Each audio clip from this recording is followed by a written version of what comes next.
Hello दोस्तों, welcome back to my channel. My name is Vipin. So guys, आप देख सकते हैं यहाँ पे लॉरस लैब ने आज काफी एक अच्छा अप मूव दिया है, लगभग 8% तक की आप था आज। अगर हम इसके दिन की ओपनिंग और डे के हाई से कंपेयर करें तो लगभग इसने जो है 9% का अप मूव दिया है। ये 9% तक ऊपर चढ़ा था। एंड होते होते मार्केट बंद होते होते ये लगभग 8% पे आके रुक गया था। मार्केट ओपनिंग में ये 292 से ओपन हुआ था और आप देख सकते हैं जल्दी ही इसने अपना जो रेजिस्टेंस था 300 का, ये तोड़ दिया था। और उसके बाद आप देख सकते हैं कहानी आपके सामने, ये बढ़ता ही जा रहा था। बस इसने रेजिस्टेंस सस्टेन नहीं किया, बस तोड़ के जस्ट उसके अबाव ये सस्टेन नहीं कर रहा था, बल्कि इसने नया हाई बनाया। जो रेजिस्टेंस था उसके भी ऊपर चढ़ा गया था, लगभग 320 तक ये ऑलमोस्ट चला गया था, आप देख सकते हैं। मैंने ऑलरेडी लॉरस लैब पे काफी वीडियोस बनाए, इसके financials, fundamentals, future plan, expansion, सारे के सारे चीजें मैंने कवर की है। और आपको मैंने हर वीडियो पे यही कहा है कि ये एक बाइंग अपॉर्चुनिटी है। जब भी लॉरस लैब गिरता है आप छोटे छोटे क्वांटिटी में से बाय कर सकते हैं, जब भी ये चढ़ता है आप अवॉइड करके होल्ड कर सकते हैं। फिर आप कंजर्वेटिव इन्वेस्टर हो तो आप जो है गिरावट में अपने शेयर्स को पकड़ के रख सकते हैं, भले ही आप एवरेज आउट ना करें, एटलीस्ट उससे जो आप पकड़ के तो रख सकते हो। आपको यहाँ पे लॉस ऑफ कॉन्सेप्ट लाने की जरूरत नहीं है, आपको यहाँ पे लॉस बुक करने की जरूरत नहीं है।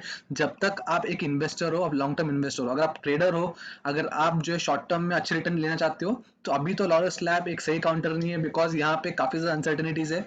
आप शॉर्ट करने जाओगे आपको ऐसा आपको दिखेगा, अगर आप लॉन्ग जाओगे शॉर्ट टर्म में ये सोच के कि रिटर्न लेके निकल जाएंगे, तो आपको ये शेयर जो है डाउन ट्रेंड में दिखाई देगा। बट जो एक्चुअल इन्वेस्टर्स है, जो वैल्यू इन्वेस्टिंग करते हैं, जो ये शेयर की वैल्यू समझते हैं, उनके लिए एक बेस्ट शेयर है, उनके लिए ऑल टाइम शेयर है। जब भी ये गिरता है आप यहाँ पे जो छोटे छोटे क्वांटिटी में एवरेज आउट कर सकते हो। और अभी ये पॉइंट बताने का, ये रेस करने का मतलब ये है कि बहुत सारे लोग अभी ये कह रहे हैं कि यहाँ पे 260, 250, 270 तक आ गया था, बट हमने बाई नहीं किया, बिकॉज बहुत सारे एनालिस्ट कह रहे थे चार्ट देख के कि 210 तक आएगा, 200 तक आएगा, 180 तक आएगा। सो गाइस, मैं आपको बताना चाहूंगा, कोई भी जो है मार्केट का टाइमिंग प्रेडिक्ट नहीं कर सकता, मार्केट की एक्चुअल कंडीशन प्रेडिक्ट नहीं कर सकता। टेक्निकल्स देख के, चार्ट पढ़ के हम ये समझ सकते हैं कि ये शेयर शायद एक आगे अप मूव दे, शायद आगे और डाउन जाए, इसमें ओवरसोल्ड जोन में चला गया है या ओवरबॉट जोन में चला गया है। बट हम ये अंदाजा लगा सकते हैं, रेफरेंस के लिए हम ये यूज कर सकते हैं, बट कभी भी हम 100% श्योर नहीं हो सकते। इसीलिए मैं हमेशा आपसे यही कहता हूँ कि आप जो है अच्छे शेयर में डरिएगा मत। अगर आप इन्वेस्टर हो तो आप अच्छे शेयर में लॉन्ग टर्म के लिए पोजीशन लेके बना सकते हैं, भले ही वो नीचे जाए तो भले ही आप और एड इन ना करें, आपको अगर लग रहा है कि लॉस में जा रहा है तो आप उसमें और एवरेज आउट ना करें, बट एटलीस्ट आप होल्ड करके रुके रहिए,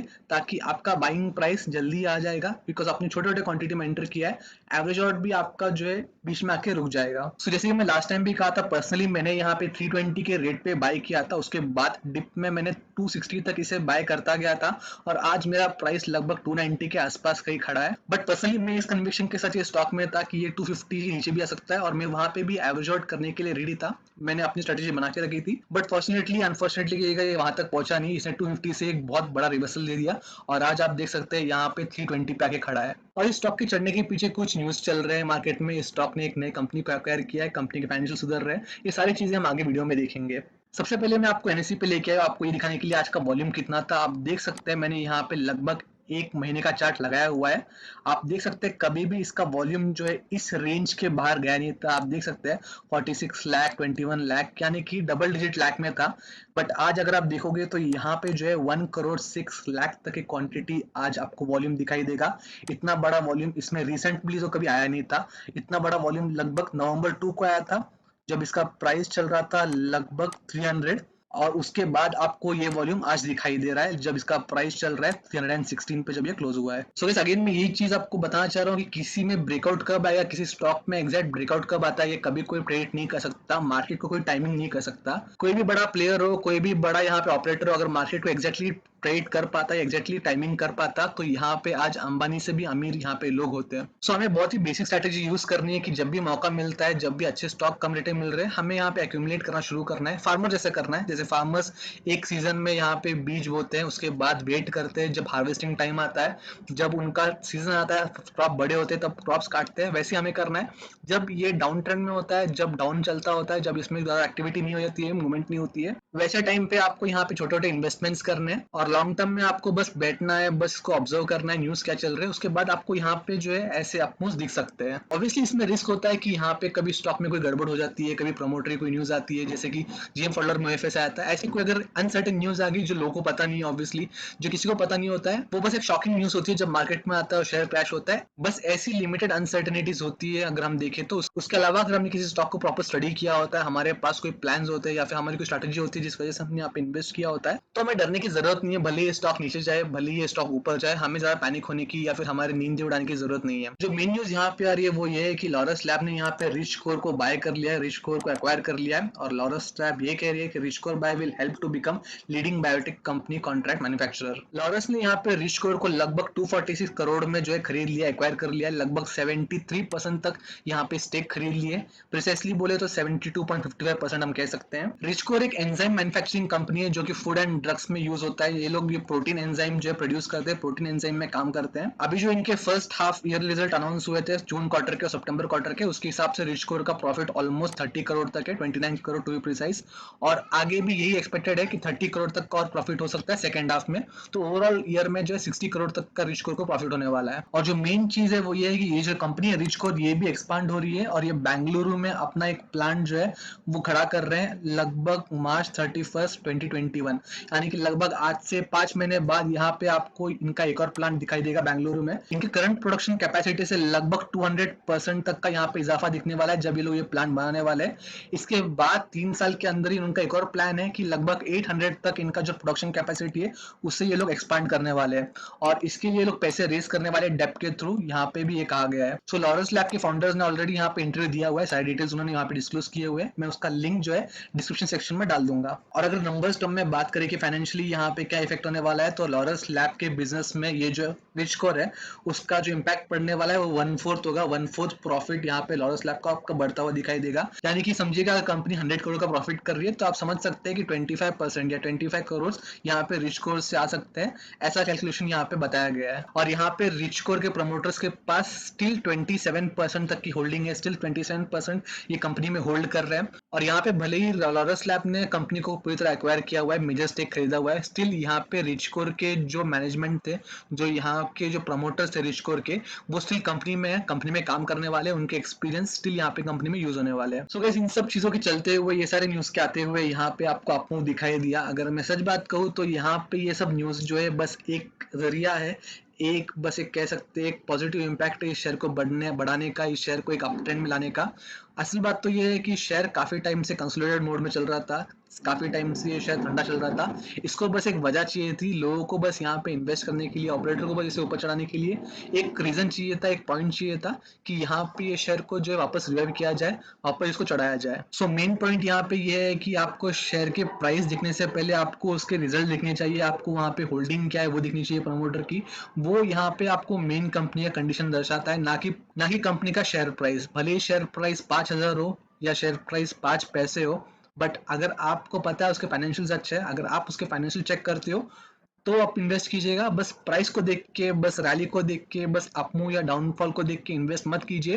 बिकॉज अगर आप ऐसा कर रहे हो, बस आप प्राइस के पीछे भाग रहे हो, आप बस टिप्स ले रहे हो, मार्केट के अनुसार चल रहे हो कि प्राइस भाग रहा है तो खरीदते हैं आगे और जाएगा, या प्राइस गिर रहा है तो खरीदते हैं आगे और बढ़ेगा, अगर ऐसे कर रहे हो तो ये गलत होगा। बिकॉज कल को अगर फाइनेंशियल सही नहीं हो तो 5,000 का शेयर 5 पैसे पे आ सकता है, बट अगर फाइनेंशियल सही है तो 5 पैसे का शेयर आपको 5,000 रुपये दिख सकता है। सो हमेशा किसी भी कंपनी में इन्वेस्ट करने से पहले आपको फाइनेंशियल जरूर देखने हैं। और ये कोई बड़ी चीज नहीं है, बहुत सारे लोग ये एक्सक्यूज देते हैं कि हम लोग कॉमर्स बैकग्राउंड से नहीं, हम सीए नहीं है, सीएफए नहीं, एक्सेट्रा एक्सेट्रा, बट ये बहुत ही सिंपल चीज़ है, बहुत ही बेसिक चीज़ है। अगर आप 10 तक मैथ्स सीखे हो तो आपके लिए ये कोई बड़ी बात नहीं है यहाँ पे फाइनेंशियल चेक करना, या इसको चेक करना ये कंपनी ग्रोथ में कैसी है या कंपनी आगे बढ़ रही है या नहीं। मैंने ऑलरेडी काफ़ी बार इसके फाइनेंशियल आपसे डिस्कस किए, तो मैं यहाँ पे आज डिटेल में तो जाऊँगा नहीं। डायरेक्टली अगर हम देखें तो सितंबर क्वार्टर में इसके नंबर्स काफ़ी अच्छे आए थे। इसका नेट प्रॉफिट आप देख सकते हैं 242 करोड़ है। इसने इतना पहला प्रॉफिट कभी नहीं किया, 100 करोड़ को भी हार्डली क्रॉस किया था, जबकि यहाँ पे 200 करोड़ को इसने क्रॉस कर लिया था। इसके पहला वाला क्वार्टर जो इस साल का पहला क्वार्टर, उसमें भी इसने अच्छा प्रॉफिट दिखाया, 172 करोड़ का प्रॉफिट दिखाया हुआ है। अगर ईयरली प्रॉफिट की बात करें तो आप देख सकते हैं पिछले साल इस कंपनी ने 255 करोड़ का प्रॉफिट दिखाया था। अगर आप कंपेयर करोगे पिछले 4-5 साल से, तो पिछले 4-5 साल में हार्डली ये कंपनी जो है 100 करोड़ 150 करोड़ तक पहुंच पा रही थी, 100 क्रॉस कर पा रही थी। बट पिछले साल इसने 255 करोड़ क्रॉस कर लिया था, और इस साल तो आप देख सकते हैं ऑलरेडी ये कंपनी जो है 500 करोड़ के ऊपर चल रही है, यानी कि इस साल का प्रॉफिट तो बहुत ही ज्यादा होने वाला है। शेयर होल्डिंग पैटर्न भी आपसे डिस्कस करना चाहूंगा। प्रमोटर्स के पास 32% की होल्डिंग है। दिन ब दिन ये लोग थोड़ा बहुत कम कर रहे हैं, थोड़ा बहुत यहाँ पे आपको कम ज्यादा दिख रहा है, बट ज्यादा डिफरेंस नहीं है, जस्ट एक फ्रैक्शंस में डिफरेंस है, तो बड़ी बात नहीं है यहाँ पे कह सकते हैं। प्लेज शेयर आपको यहाँ पे 31 तक दिख रहे हैं, जून क्वार्टर की बात है। सितंबर क्वार्टर में ये प्लेज शेयर आधे हो गए, 15 हो गए, मैं आपको आगे दिखाता हूँ। तो यहाँ पे एक और पॉजिटिव न्यूज है है कि यहाँ पे प्लेज शेयर भी कम हो रहे हैं, और अगर कंपनी का परफॉर्मेंस ऐसा ही रहा, कंपनी ऐसी ग्रो करती रही, तो प्लेज शेयर ऑलमोस्ट यहाँ पे जीरो भी आपको होने के चांसेस दिख सकते हैं। एफआईएस ने यहाँ पे आप देख सकते हैं होल्डिंग बढ़ाई हुई है, डीआईएस ने यहाँ पे होल्डिंग कम की है जून क्वार्टर में, और अगर रिटेलर्स की बात करें तो रिटेलर्स ने भी यहाँ पे कंसिडरेबल होल्डिंग बढ़ाई हुई है। अगर आरएसआई की बात करें तो आप देख सकते हैं आरएसआई लगभग 60 तक पहुंच चुका था। जब पिछली वीडियो में मैंने बात की थी तो आरएसआई लगभग यहाँ पे आई थिंक 41 के रेंज में था, और आज ये 61 तक पहुंच गया है, ओवरसोल्ड जोन के पास में। बट यहाँ पे यही दिख रहा है कि ये शेयर और आगे बढ़ सकता है और ऊपर जाने के चांसेस यहाँ पे दिख रहा है। यही चीज आपको मैकडी पे भी दिखाई दे सकती है कि यहाँ पे एक बड़ा डाइवर्जेंस आ रहा है। यहाँ पे आप देख सकते हैं मैकडी की जो लाइन है वो सिग्नल लाइन को बहुत ही बुरी तरह क्रॉस कर रही है। देख सकते हैं कितना बड़ा गैप अप आपको यहाँ पे हिस्टोग्राम दिख रहा है। आज के दिन ही यहाँ पे इतना बड़ा हिस्टोग्राम बना है क्योंकि यहाँ पे काफी ज्यादा गैप बना है, यानी कि शेयर एक अप ट्रेंड में है। ये ब्लू लाइन जब भी इस रेड लाइन के ऊपर होती है इसका मतलब यहाँ पे एक बुलिश साइन है, यहाँ पे शेयर ऊपर जाने का साइन है। अगर बॉलिंजर बैंड की बात करें तो आप देख सकते हैं बॉलिंजर बैंड में आज आपको ये जो कैंडल दिख रहा है वो अपर लेवल को फाड़ के ऊपर जाते हुए दिखाई दे रहा है, अपर लेवल को ब्रीच करते हुए दिखाई दे रहा है। काफी टाइम से एक साइड ट्रेंड में था, काफी टाइम से एक ही लेवल पे चल रहा था। यहाँ पे एक अपमूव बनाता हुआ दिखाई दे रहा है, हो सकता है एक दो कैंडल आपको यहाँ पे और ग्रीन दिखाई दे सकता है। मैंने पहले कहा था कि सारे इंडिकेटर्स टेक्निकल चीजें ये रेफरेंस के लिए यूज कर सकते हैं, इस पे हम कंप्लीटली रिलाई नहीं कर सकते हैं। यहाँ पे एक हेड एंड शोल्डर पैटर्न भी दिखाई दे रहा था, उसकी वजह से हमें ऐसा लग रहा था कि शायद ये नीचे भी गिर सकता है, बट अगेन यहाँ पे एक सरप्राइज मूव था, यहाँ पे एक अच्छा अपमूव था। और सबसे बड़ी बात यहाँ पे आप देख सकते हैं ये अपमूव जो था ये खाली अपमूव नहीं था, ये आपको वॉल्यूम के साथ एक अपमूव दिया है, इस वॉल्यूम के साथ ही आगे बढ़ा है। तो जब भी कोई शेयर आगे बढ़ता है साथ ही साथ इतना अच्छा वॉल्यूम भी होता है। आप देख सकते हैं यहाँ पे वॉल्यूम का बार लगाया हुआ है नीचे की तरफ, एक फेडेड बार है, आई डोंट नो आपको कितना दिखाई देगा, बट कहने का मतलब ये है कि जब एक वॉल्यूम के साथ ये जंप लेता है या वॉल्यूम के साथ जब ये गिरता है तो वो एक अच्छा एक डाउनफॉल होता है या अच्छा एक अपमूव होता है, यानी कि काफी सस्टेनेबल अपमूव होता है वैसा अपमूव। तो यहाँ पे इंडिकेशन तो ऐसे दिख रहे हैं कि ये शेयर थोड़ा और आगे बढ़ सकता है, आगे इसमें बढ़ने की प्रोबेबिलिटी दिख रही है। तो जैसे मैंने पहले ही कहा, अगर आप इन्वेस्टर हो, अगर यहाँ पे कहीं आप अपर लेवल पे अटके हुए तो आई बिलीव यहाँ पे आपको होल्ड ही करना चाहिए, आपको जल्दी एक अपमूव दिख सकता है। हो सकता है ये शेयर डायरेक्टली ऊपर जब करके ना जाए, यहाँ पे आपको चढ़ते चढ़ते या फिर गिरते गिरते अपमूव दिखे, जैसे मैं पहले भी देखा था यहाँ अपमूव हुआ था, उसके बाद शेयर गिरा था, वापस एक अपमूव की कोशिश की, वापस ही गिरा, वापस चढ़ा, ऐसे आपको गिरते गिरते ये शेयर चढ़ता हुआ दिखाई दे सकता है। But at last end of the day जब भी ये शेयर में अच्छी न्यूज आती है, जब भी ये शेयर के बारे में कुछ बात होती है, तो ये शेयर में आपको एक अच्छा पॉजिटिव इंपैक्ट जरूर दिखाई देगा। अगेन ऐसे this is a share that is for investors and not for intraday traders, यानी कि इंट्राडे ट्रेडर्स के लिए ये शेयर परफेक्ट नहीं है, या फिर जो लोग स्विंग ट्रेडिंग करते हैं या फिर जो लोग शॉर्ट टर्म में अच्छे रिटर्न का एक्सपेक्ट करते हैं उनके लिए ये अप्रोप्रिएट शेयर नहीं होगा, बिकॉज यहाँ पे पेशेंस काफी चाहिए, होल्डिंग कैपेसिटी काफी चाहिए, होल्डिंग पेशेंस काफी जरूरत है यहाँ पे। अगर कोई शॉर्ट टर्म में फ्रेश एंट्री लेना चाहता है तो यहाँ पे मुझे लग रहा है थोड़ा रूम बचा हुआ है और अपमूव यहाँ पे बाकी है, यहाँ पे और अपमूव ये दे सकता है, बिकॉज आरएसआई हमने देखा था अभी तक ओवरसोल्ड जोन के नीचे चल रहा है, 10 पॉइंट ऑलमोस्ट नीचे चल रहा है ओवरसोल्ड जोन के। बट अगेन मैं यही सजेस्ट करूंगा ऐसे स्टॉक्स में जो अप ट्रेंड में आप एंट्री ना लीजिएगा तो ये अच्छा है, स्टॉक को सेटल होने दीजिए।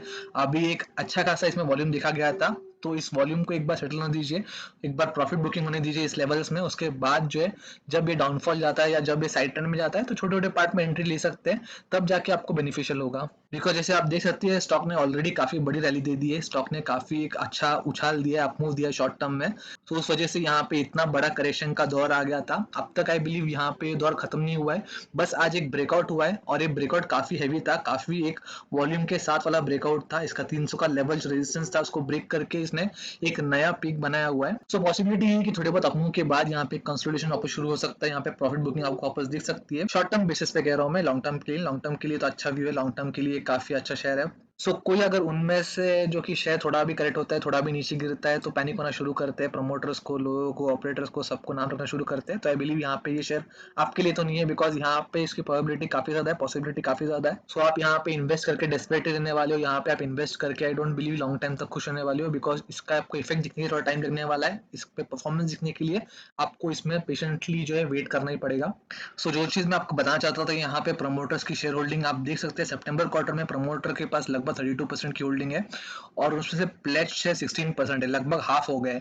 पहले जो 32% तक था, 30% तक था, यहाँ पे आधा हो गया है। सो यहाँ पे ऑलमोस्ट सारे पैरामीटर, सारे फैक्टर कंपनी के फेवर में, कंपनी अच्छे डायरेक्शन में जा रही है, कंपनी ग्रो हो रही है, एक्सपेंड कर रही है, साथ ही साथ एक्विजिशन भी कर रही है। सो ओवरऑल कंपनी से एक अच्छा रिटर्न का एक्सपेक्टेशन हम लॉन्ग टर्म में रख सकते हैं। सो आई होप ऐसी इन्फॉर्मेशन आपको हेल्पफुल लगा होगा, आपको पसंद भी आया होगा। ये बस मेरे व्यूज थे, मेरे पॉइंट ऑफ व्यू थे स्टॉक को लेके। आप आपका स्टडी करने के बाद, आपका रिसर्च करने के बाद ही यहाँ पे इन्वेस्टमेंट या डिसइन्वेस्टमेंट का सोचिएगा, जाएगा। बस किसी वीडियो को देख के, किसी टिप लेके आप यहाँ पे इन्वेस्टमेंट या डिसइन्वेस्टमेंट का मत सोचिए। अगर आपको वीडियो पसंद है तो प्लीज लाइक कीजिएगा, चैनल को सब्सक्राइब कीजिएगा, लोगों से शेयर कीजिएगा। मैं आपसे जल्दी मिलूंगा, तब तक के लिए गुड बाय।